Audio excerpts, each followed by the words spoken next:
Joshua Kilavogui, Kevin Mailly et enfin le 5e tireur, Pierre-Emerick Aubameyang. Ouais, et on commande par l'homme qui a été le meilleur stéphanois, on va dire Renaud Coad, habitué au pénalty lui aussi, les coups de pied arrêtés. Alors on avait vu j'allais dire le show, non, mais la réussite et l'intox d'Olivier Robin, le gardien de but d'Épinal, lors de la séance de tir au but victorieuse face à Nantes hier soir au stade de la Colombière. Cette fois-ci, Jesse Moulin et Babou Yatabaré. On vous rappelle qu'aujourd'hui, Sochaux s'est qualifié à 3-2 à Montpellier en prolongation.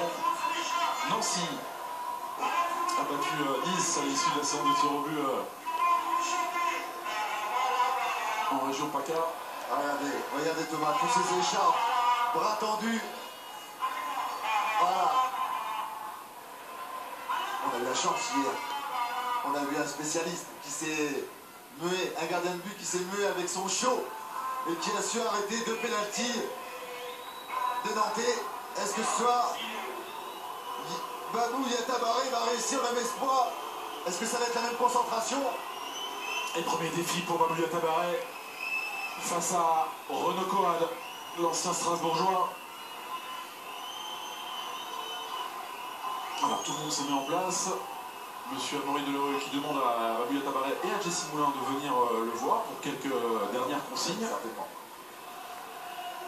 Alors, j'ai vu Olivier Robin hier soir. On va voir, non mais voilà. Se mettre déjà se positionner assez loin du but pour laisser, voilà.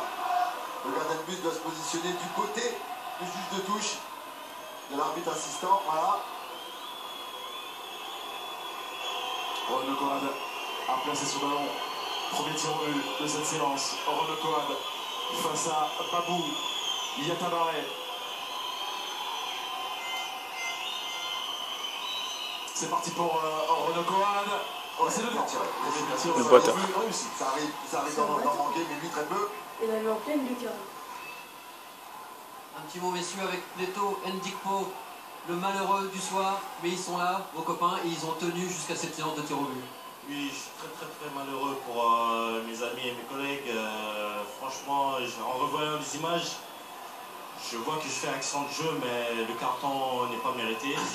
Mais comme on dit toujours qu'il y a une justice dans le football, j'espère que mon équipe va gagner et on va célébrer cette fête avec tout le monde. Ouais. Merci. Il n'a pas l'air malheureux de haut niveau. On va regarder les images tranquillement. tranquillement. Il peur qu'il avait bien faute. Allez, cette fois-ci c'est Aldo Charleri. Il est rentré en jeu. Le seul joueur meldois à être rentré en jeu. Pied gauche pour Aldo Charleri face à Jesse Moulin.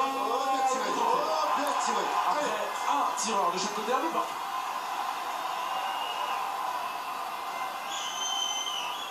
C'était pas évident parce que comme il est rentré en cours de match, de rester concentré, il a effectué son premier tir au but réussi. Aux portes de l'exploit, les joueurs meldois, mais il y a cette séance de tir au but, Amaury Delerue. Ah, il y a un petit souci. Oui, il y a un alors. petit souci. Je pense que c'est. Il me semble qu'il y a des lasers. J'ai cru voir des lasers sur la pelouse. C'est ça. C'est Christophe Galtier qui est venu vers le Ouais, délégué voilà. de Sauf la que j'ai vu des rencontre. lasers tout à l'heure. J'en ai Effectivement, pas. c'est Christophe Galtier qui est allé prévenir le 4e arbitre, lui disant qu'il y avait un laser qui venait gêner le gardien de sa partie. Voilà. Et M. Delerue a demandé Voilà. Ah, voilà. oui, sur Jesse Moulin. Alors ça, c'est complètement ridicule. Sur le vert, oui. Ça déconcentre au maximum. Ça casse. Voilà. Et c'est bien dommageable. Ça coupe le rythme, ça c'est pas. cette séance de tir au but. Et pour Jean-Pascal Mignot, c'est pas facile. C'est Vraiment. pas facile, oui. Vraiment. Il a passé son ballon, l'ancien Auxerrois, face à Babou Yatabaré. C'est le troisième tireur de cette séance. Jean-Pascal Mignot face à Yatabaré. C'est dedans. Il avait choisi le bon côté. Malheureusement, en force sous la transversale. Pour Babou Yatabaré. Bien tiré, hein, plein axe, sous la transversale. Ah, pour l'instant, les trois tireurs. Ah, c'est très concentré. C'est pour ça que les garçons qui jouent avec leur laser peuvent le garder sur la poche. Dans la poche surtout. Hein. Il a beaucoup de Eric Njanko. Ah, il a 20 ans. On va voir. Passons là. Il prend son temps. Eric Njanko pour venir devant Jesse Moulin. récupérer ce ballon. Le petit défi du regard, il n'a pas regardé avec Njoku. C'est bien, il prend son temps pour aller défier Jesse Moulin. Et pour tenter d'égaliser à 2 tirs au but partout.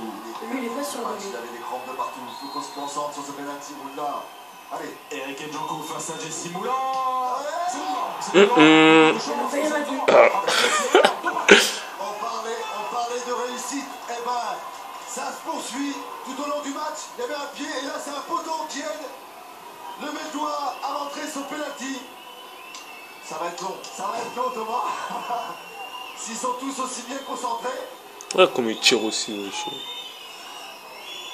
Le troisième tireur stéphanois, c'est le capitaine. C'est Joshua Guilavogui, l'international espoir. Double buteur au tour précédent. Face à Babou Yatabaré. Joshua Guilavogui. C'est le temps. Bien tiré aussi. Il fallait tirer du bon côté, Yatabaré. Rien à dire. En vain. Même si, ouais, il sent les côtés, mais pour l'instant, il n'y a pas de réussite pour le gardien Meldois. Là aussi, c'est dur. Là aussi, c'est dur pour Jesse Moulin. Il n'a eu quasiment rien à faire de la partie, se concentrer sur un quart d'heure. Et là, c'est son rôle le plus important. Les pulsations minutes pour Alice Aouti. Tu rates, je te passe une de qui avait qualifié les siens pour les 32e de finale contre Chambly en marquant en prolongation Alice Aouti. C'est Jesse Moulin qui donne à Alice Aouti qui ne l'a pas regardé du tout. Alice Aouti pour égaliser à 3 tirs au but partout de son pied gauche.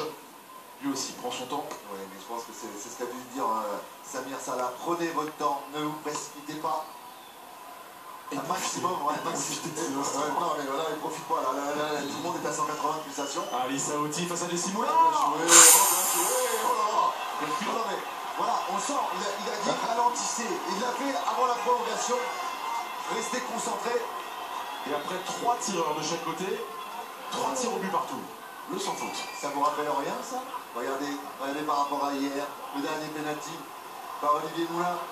Son coéquipier était venu le voir pour lui dire c'est à toi, c'est maintenant, c'est le bon moment pour faire l'exploit.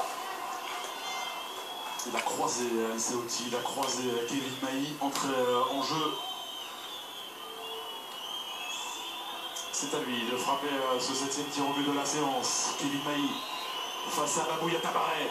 Kevin Mailly, c'est parti. Voilà, ils sont tous concentrés. C'est comme des tirs au but. C'est parfait. Ça va être... dites-moi. La pression et la tension à son comble pour le 8e tireur de cette série. Auteur d'un match superbe. 21 ans, il est étudiant Younes.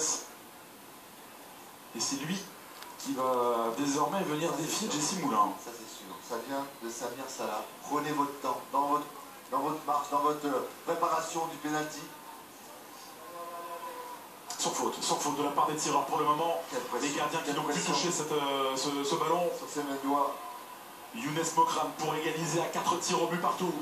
Younes Mokran face à Jesse Moulin. C'est parti pour le numéro 10 Meldois. Younes Mokran. Non. Et ce sera une balle de match pour cette équipe. Ce sera une balle de match pour Pierre-Emerick Aubameyang. Il a voulu faire le malin là. Jesse Moulin, il a sautillé, il est resté au même endroit, mais en sautillant, en levant les bras. On va le voir. Hop. Et dernier moment il part, donc Younes Mokran lui a attendu le dernier moment, il a regardé trop longtemps, oui. Avec l'arc de cercle dans sa course, c'est manqué. Après 4 tireurs de chaque côté, 4-3. La chance pour les Stéphanois. Le match, elle est pour le Gabonais. Pierre-Emerick Aubameyang. Tout le temps lui le dernier, je sais pas pourquoi. Lui il est habitué. Sa tête là. Il est toujours en train de contracter, il a un style, il est vraiment atypique. J'ai eu la chance de jouer avec son papa. Putain, c'est bon. Le ballon de la qualification pour les 8e de finale de la Coupe de France. Putain. Emerick Aubameyang. Fils de. Babou Putain. Saint-Etienne est qualifié pour les 8e de finale de la Coupe de France. Saint-Etienne verra ses 8e de finale fin février. Bravo à tous les Meldois qui vont être fêtés évidemment par les joueurs stéphanois. Saint-Etienne est au rendez-vous, mais un grand coup de chapeau. L'exploit est fait, de toute façon, l'exploit est fait. Ouais, Thomas, l'exploit est fait.